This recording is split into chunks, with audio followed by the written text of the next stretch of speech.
Hey everybody, how's it going? I'm coming to you live with crappy hotel lighting and a laptop webcam today. So check this out. If I turn it to just the right angle, it actually looks like my left eye has been kind of scooped out of my head. My right eye looks healthy, but my left eye looks like it has been beaten to death. And that's something, it's kind of like the lighting and the angle, and I just don't have it in me to try and figure out what angle and what lighting actually makes sense from a hotel. So every time I do one of these videos from the hotel, there are a bunch of comments asking what species I have morphed into, or whether or not I am a ghoul. And come on, get it out of your system. Get it out of your system.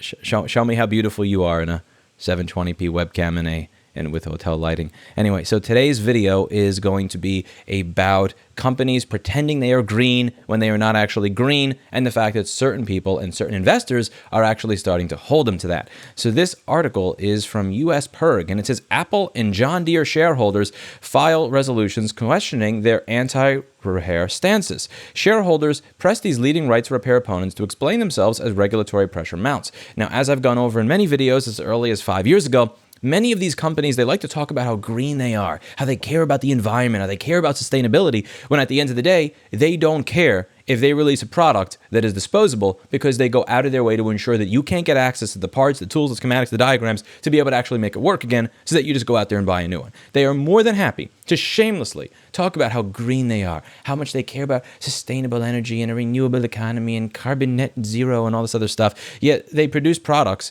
that are not repairable.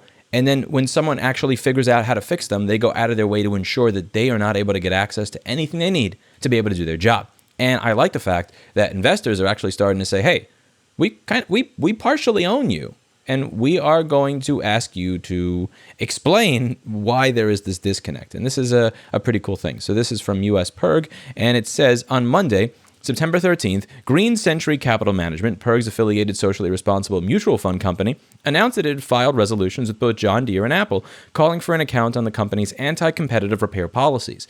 The resolutions represent an increase in pressure on both the companies to resolve the way in which they restrict certain repairs to their authorized repair shops with proprietary repair materials. Investors are extremely concerned about Apple's disingenuous combination of promoting environmental sustainability while inhibiting product repair, said Green Century President Leslie Samuel Rich. Regarding Deere, Samuel Rich explains, depriving farmers of the ability to fix their machinery runs counter to the ethos founder John Deere surely set for this iconic brand. Now, for the betterment of the company and all Americans, it must stop.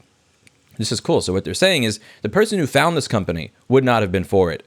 And we are also owners of this company. We are also not for it. Let's see what we can do here. Just let us fix stuff. It's common sense. When things break, you fix them or take them to your preferred repair shop. But when only the manufacturer has the ability to repair something, whether it be a tablet or a tractor, they can charge us whatever they want for the work. They can also push us into buying a brand new product altogether, adding to our waste problems. That's why US Perg is pressing for right to repair reforms, which require manufacturers to provide access to what we need to fix modern equipment, such as diagnostic software, spare parts, and service documentation.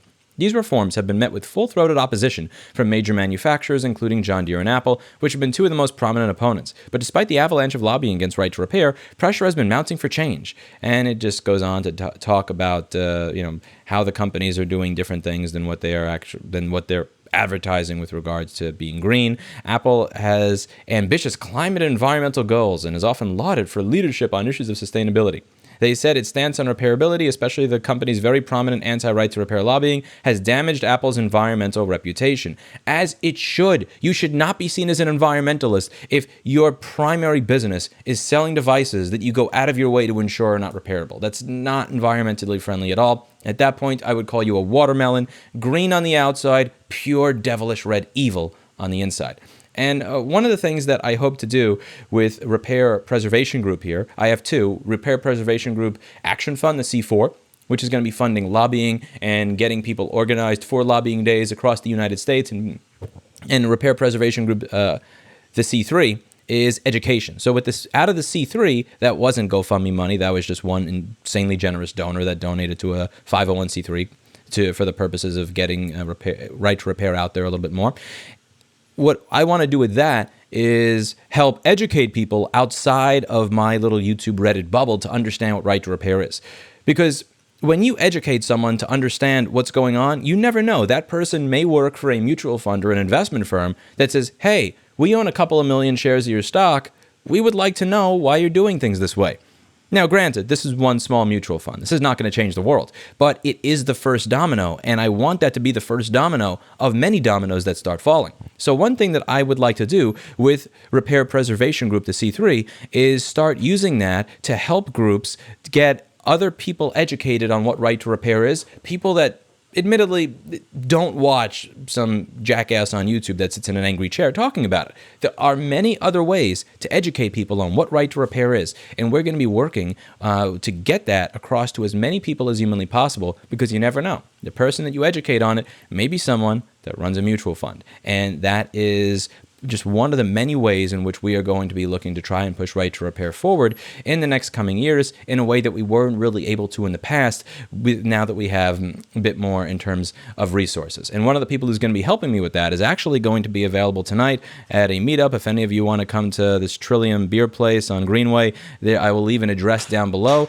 We are going to be in Boston, Massachusetts tonight at 7 o'clock. So I know Nathan Proctor will be there. I'll be there. Erica might even be there, and anybody who wants to come by and say hi is welcome to and show up. This is really cool news. I really like that there are people that are finally starting to push back and say, "Hey, you guys say that you're green on your website, but it looks like you're encouraging a disposable economy. What's up with that?"